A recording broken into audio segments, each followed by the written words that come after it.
Carta de Judas. Depois de uma longa jornada estudando todas as cartas do Novo Testamento, finalmente chegamos em Judas, a carta que ocupa a última posição em nosso cânon. Como ficou bem claro pelos nossos últimos estudos, um dos grandes problemas enfrentados pela igreja eram os falsos mestres. Manter a igreja bem posicionada e segura diante dos falsos ensinos era um dos grandes propósitos das cartas. Antes de analisarmos a carta em si, vamos olhar para o seu autor. Este Judas não é o Iscariotes, traidor de Jesus, é claro. Este Judas, na verdade, era meio-irmão de Jesus. Jesus tinha 4 irmãos: Tiago, José, Simão e Judas. O que os colocavam na posição de meios-irmãos de Jesus era justamente porque, embora todos fossem filhos de Maria, a paternidade de Jesus é divina e não humana. Como vemos nos evangelhos, os irmãos de Jesus não creram nele durante seu ministério, mas após a sua ressurreição, acabaram por se tornar importantes líderes da igreja primitiva. Isso é comprovado no fato de Tiago também ser autor de uma carta que leva seu nome, e ter uma voz tão ativa durante o Concílio de Jerusalém. Para além do que a história nos diz sobre Judas, podemos aprender muito sobre um homem ao vermos o que ele tem a dizer sobre si mesmo.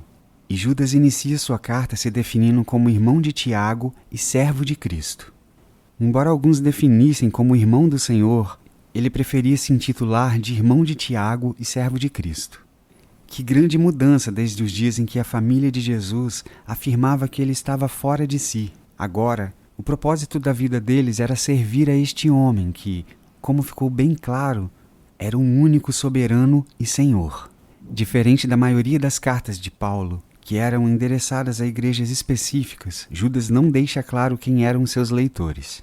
Sabemos apenas que ele se dirigia a um grupo de cristãos judeus. E os destinatários da carta não é o único ponto incerto. Sua data também é difícil de ser determinada, podendo ter sido escrita em aproximadamente 65 d.C. ou em 90 d.C., como é mais provável. Quanto ao seu conteúdo, há muito a ser dito. Ainda na introdução de seu escrito, Judas afirma: Amados, quando eu me empenhava para escrever-lhes a respeito da salvação que temos em comum, senti que era necessário corresponder-me com vocês para exortá-los a lutar pela fé, que uma vez por todas foi entregue aos santos. A verdade é que o propósito inicial de Judas não era escrever esta carta. Ele escrevia acerca da salvação quando viu a necessidade de alertar os cristãos acerca dos falsos mestres e ensinos enganosos. O resultado foi uma carta curta, com apenas um capítulo, mas extremamente eficiente e profunda.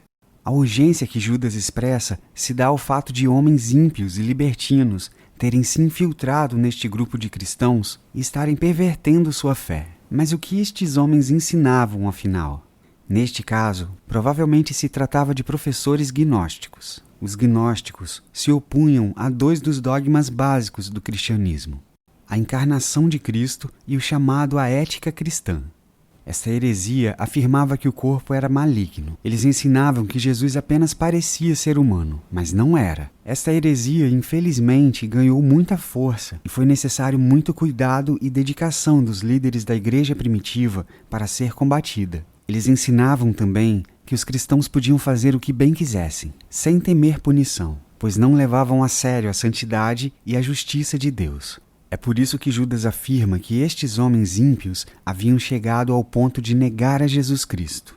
Apesar de ser uma situação delicada, não deveria ter causado surpresa. O Antigo Testamento já trazia muitos exemplos de homens se pervertendo, e é exatamente nisso que Judas se baseia para iniciar seu alerta. Ele se volta ao Antigo Testamento, relembrando 3 exemplos de rebelião.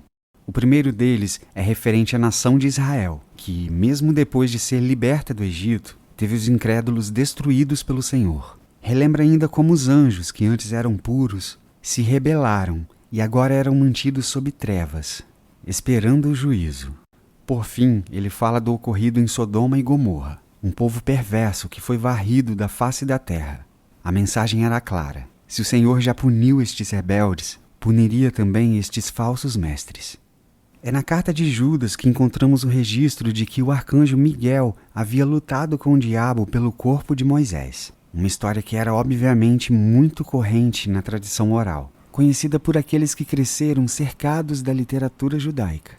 Ela foi usada por Judas para enfatizar como o arcanjo não difamou o diabo, em contraste com estes homens que difamavam a tudo que não entendiam. O propósito de Judas era relembrar a igreja sobre a necessidade de se manterem vigilantes, pois, como já haviam sido alertados, nos últimos tempos haverá zombadores, andando segundo as suas ímpias paixões.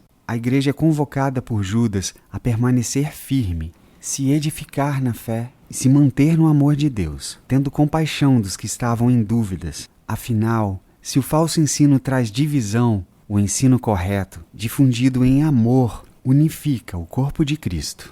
Se você gostou deste vídeo, saiba que temos uma playlist completa estudando todas as cartas presentes no Novo Testamento.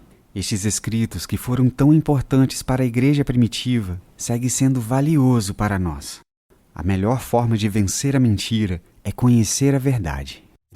Se inscreva no canal para não perder os próximos vídeos e para ficar por dentro da nossa próxima série. Nos siga em nossas redes sociais e baixe o aplicativo da Bíblia em seu tablet ou smartphone.